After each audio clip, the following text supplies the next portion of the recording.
नमस्कार। हमारे मत्ती के 10वें अध्याय के दूसरे दिन में आपका स्वागत है। और इस सप्ताह हम बात कर रहे हैं कि परमेश्वर के खेत में जब हम मजदूरी करते हैं, यीशु के पीछे चलकर जब परमेश्वर की सेवा करते हैं, सेविकाई करते हैं, तो उसके सिद्धांत क्या हैं। कल हमने 3 सिद्धांतों को देखा। पहला था, हमें बुलाने वाला परमेश्वर है और एक ही योग्यता की आवश्यकता है कि हम यीशु के चेले हों, घनिष्ठ चेले हों।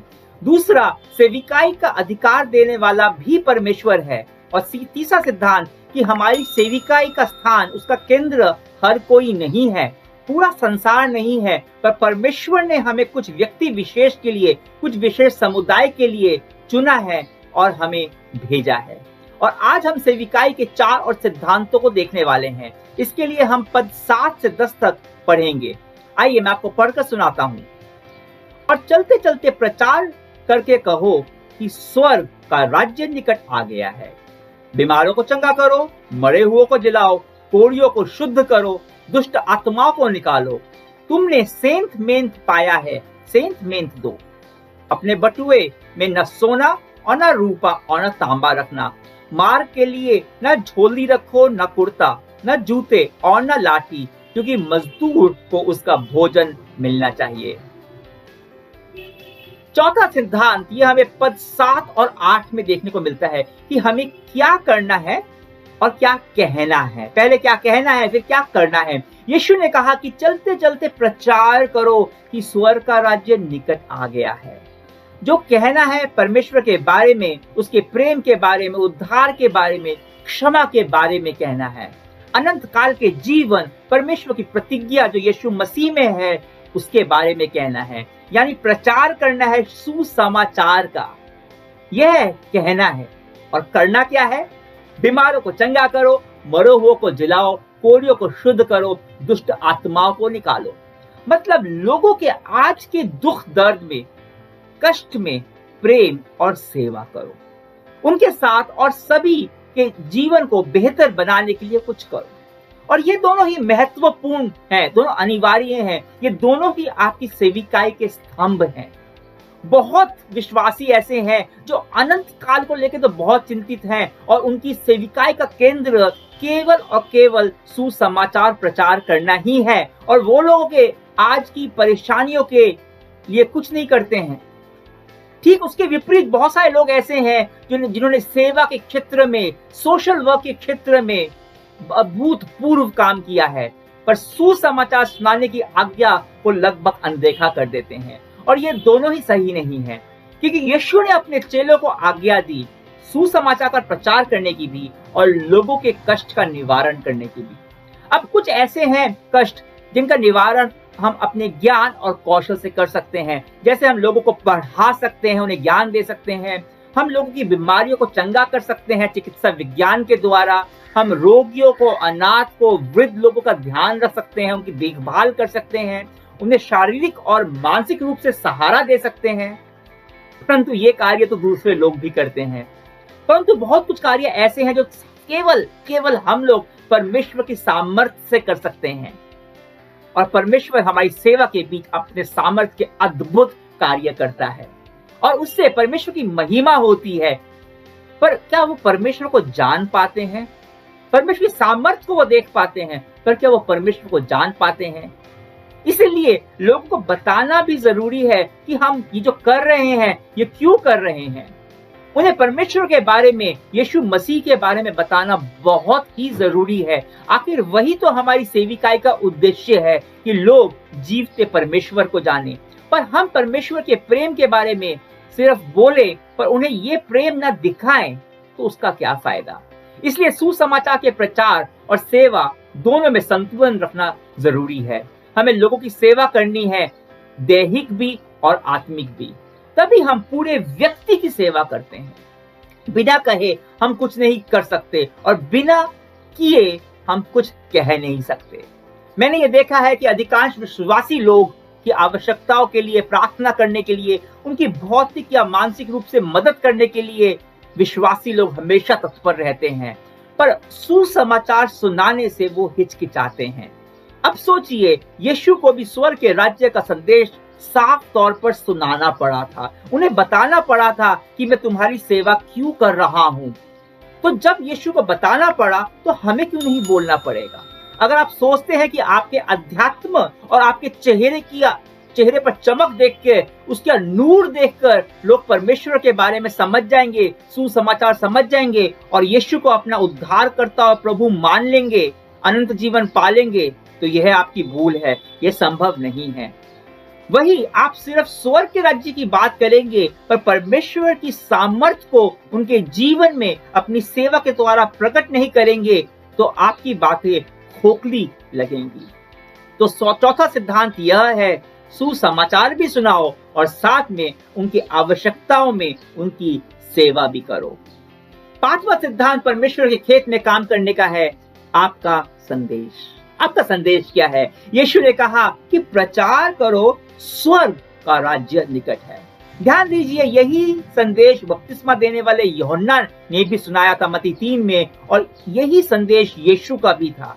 यह एक सरल सा संदेश है पर यह काफी शक्तिशाली है, पावरफुल है। क्यों? क्योंकि ये 3 चीजें हैं। पहला ये विस्तृत है, यह व्यक्तिगत है और इसमें एक शीघ्रता है। विस्तृत है क्योंकि छोटा सा वाक्य हर पीढ़ी के लिए है। ये बताता है परमेश्वर इतिहास में अनंत काल की प्रत्याशा के लिए क्या कर रहा है। यह हर किसी के लिए है पर साथ में यह व्यक्तिगत भी है। यह हर किसी के लिए है पर साथ में ये व्यक्तिगत भी है, क्योंकि हर एक व्यक्ति के आज से जुड़ा हुआ है, ये भविष्य के प्रश्न से जुड़ा हुआ है। और आप और मैं स्वर्ग के राज्य में तब तक प्रवेश नहीं कर सकते जब तक हम परमेश्वर को व्यक्तिगत रूप से अपने जीवन का महाराजा घोषित नहीं करते। और इस संदेश में शीघ्रता भी है। स्वर्ग का राज्य निकट है। परमेश्वर आपके जीवन में काम करना चाहते हैं तुरंत और अभी। स्वर्ग का राज्य निकट है। तो हमारा संदेश लोगों को वही हो जो यीशु ने हमें कहने को कहा। हम अपने हिसाब से अपना संदेश ना बनाएं। हाँ, शब्द अलग अलग हो सकते हैं पर संदेश का मर्म वही है, स्वर्ग का राज्य निकट है। याद रखिए, खेत परमेश्वर का है, फसल परमेश्वर की है, हम भी परमेश्वर के हैं और संदेश भी परमेश्वर का ही है। और सही सरल संदेश है जो लोगों को समझ में आता है। मुश्किल संदेश लोगों को समझ में नहीं आते। ये सरल सा संदेश लोगों को समझ में आता है और उनकी जिंदगी, उनके जीवन को बदल डालता है।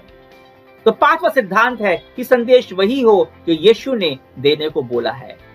और यीशु कहता है कि तुमने सेंट मेंट पाया है, सेंट मेंट दो।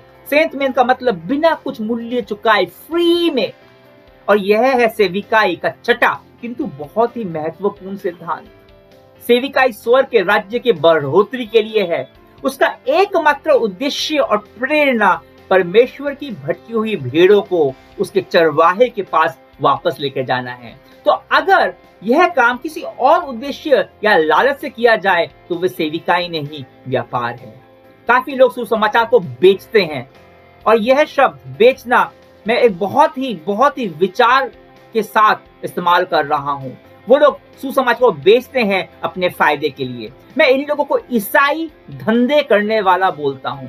शायद कुछ लोगों को मेरी इस बात से आपत्ति हो, उन्हें बुरी लगे, पर सच्चाई यही है कि ये सुसमाचार प्रचार के नाम पर अपना व्यापार चला रहे होते हैं, अमीर बनने के लिए या फिर कलीसिया में या मंडली में एक विशेष स्थान पाने के लिए, सांसारिक सत्ता पाने के लिए। ऐसे लोगों को यीशु भेड़ की खाल में भेड़िया कहता है। यही लोग हैं जो सुसमाचार के नाम पर झूठी शिक्षा देते हैं, जैसे कि अगर आप यीशु में विश्वास करोगे तो आप अमीर बन जाओगे और आपको कोई बीमारी कभी छू नहीं पाएगी। आपका विश्वास ही काफी है, आपको और ज्यादा विश्वास करना होगा। और अगर इस विश्वास का अनुवाद करें तो इसका मतलब यह निकलता है कि आप विश्वास कर उसी अमुक व्यक्ति को या अमुक सेविकाई को ज्यादा दान दो। जब भौतिक वस्तुएं सेविकाई का प्रेरणा बनती हैं तो कुछ समय के लिए काफी भीड़ आकर्षित होती है। आखिर कौन अमीर होना नहीं चाहता? कौन नहीं चाहता कि उनकी जरूरतें पूरी हो? किसे चंगाई की गारंटी नहीं चाहिए? पर सेविकाई के लिए ये एक खतरनाक रणनीति है, क्योंकि अंत में लोगों को मायूसी के अलावा और कुछ नहीं मिलता। और जब वो मायूस होते हैं तो और वो परमेश्वर से ज्यादा दूर चले जाते हैं। इसलिए यीशु ने कहा, बिना मूल्य चुकाए तुम्हें मिला है, वैसे ही तुम भी उसे बिना मूल्य के दो। अब जहां सेविकाई अपने सांसारिक लालच पूर्ति हेतु नहीं है, पर परमेश्वर यह भी जानता है कि जो उसके खेत में मजदूरी का काम कर रहे हैं, उनकी बुनियादी आवश्यकताएं हैं। उनको भोजन चाहिए, उनको कपड़े चाहिए, रहने का स्थान चाहिए, सुरक्षा चाहिए। इसलिए जब यीशु ने मिशन के लिए सबसे पहला दल भेजा उन चेलों का, तो उनसे कहा बटुआ न लेकर जाओ, उसमें सोना रूपा तांबा मत रखना, मार्ग के लिए कोई झोली न रखना, न कुर्ता रखना, न जूते रखना, न लाठी रखना, क्योंकि मजदूर को उसका भोजन मिलना चाहिए। क्या मतलब था उसका ऐसा कहने का?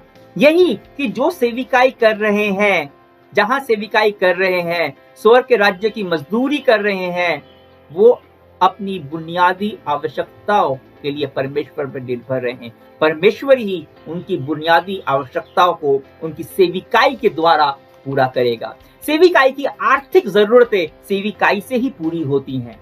अब यहाँ मेरे दिमाग में एक व्यावहारिक प्रश्न आता है, कैसे सेविकाई की जरूरतें सेविकाई से पूरी होती हैं? और इसका उत्तर है कलीसिया ही है जो सेविकाई के लिए परमेश्वर की परिकल्पना है। कलीसिया या चर्च इस पृथ्वी पर यीशु मसीह का प्रतिनिधित्व करता है। क्या है कलीसिया? वो विश्वास में उद्धार पाए हुए लोगों की मंडली है, उसकी गोष्ठी है। जिस प्रकार से कलीसिया के सदस्यों को परमेश्वर ने आशीष दी होती है, उस प्रकार से वे अपना दशवांश और अपनी भेंटें कलीसिया में लाते हैं, जिससे सेविकाई की आवश्यकताएं पूरी होती हैं। कलीसिया का हर कोई विश्वासी मिशन पर दूसरे शहर, दूसरे देशों में नहीं जा सकता, पर सदस्य अपना आर्थिक सहयोग देकर प्रचारकों को, मजदूरों को दूसरे खेतों में भेज सकते हैं और इस तरह सेविकाई के सहभागी बनते हैं। तो हमेशा खुद प्रचार करना ही सेविकाई नहीं है, परंतु स्वर्ग के राज्य के लिए त्याग के साथ देना भी सेविकाई का एक महत्वपूर्ण हिस्सा है। और जब हम सेविकाई के लिए देते हैं, तब हम अपना धन स्वर्ग में संचित कर रहे होते हैं और परमेश्वर पर अपनी निर्भरता दिखाते हैं। तो जब आप देते हैं तो यह मत सोचिए कि आप पासवान को या अगुवे को दे रहे हो। आप जब दे रहे हो तो परमेश्वर के राज्य में आप बीज बो रहे हो। याद रखिए, हम सबको परमेश्वर ने अलग अलग तरह के वरदान दिए हैं और हमें अलग अलग प्रकार की सेवा करने के लिए बुलाया है। परमेश्वर के राज्य के लिए देना भी एक सेवा है, परंतु सारी सेवा की प्रेरणा एक ही है, और वो है उन लोगों के लिए करुणा जो बिना चरवाहे के भेड़ों के समान भटके हुए हैं। और उद्देश्य है स्वर्ग के राज्य की बढ़ोतरी, कि परमेश्वर का राज्य आने पाए, उसकी इच्छा पृथ्वी पूरी हो जैसी कि स्वर्ग में होती है। तो आइए प्रार्थना में यीशु से बातें करें। प्यारे यीशु, क्या आप हमारे हृदय में प्रेरणा देंगे कि हम इस संसार में वैसा करें जैसा तूने किया? कहां तूने हमें बुलाया है, कहां तू हमें बुला रहा है, कहां भेज रहा है, कहां मेरे को सेवा भी करनी है और सुसमाचार का संदेश सुनाना है। मेरे दिल को जांच कि कहां पर सुसमाचार सुनाने के पीछे, सेवा के पीछे मेरे दिल में कोई लालच तो नहीं है, कोई सांसारिक भूख तो नहीं है। कहां है जो मेरे को त्याग के साथ सहयोग देना है, किस जगह पे तेरे काम के लिए? यीशु, मेरे हृदय में बात कर, मेरे को बता, मेरा मार्गदर्शन कर, कैसे मैं विश्वास योग्यता के साथ तेरा अनुसरण कर सकता हूं। यीशु, तेरे पवित्र नाम से प्रार्थना करता हूं, आमीन। तो प्रियजनों, कल हम सेविकाई के 4 सिद्धांतों के बारे में बात करेंगे। तब तक के लिए आज्ञा दीजिए। परमेश्वर की महिमा हो।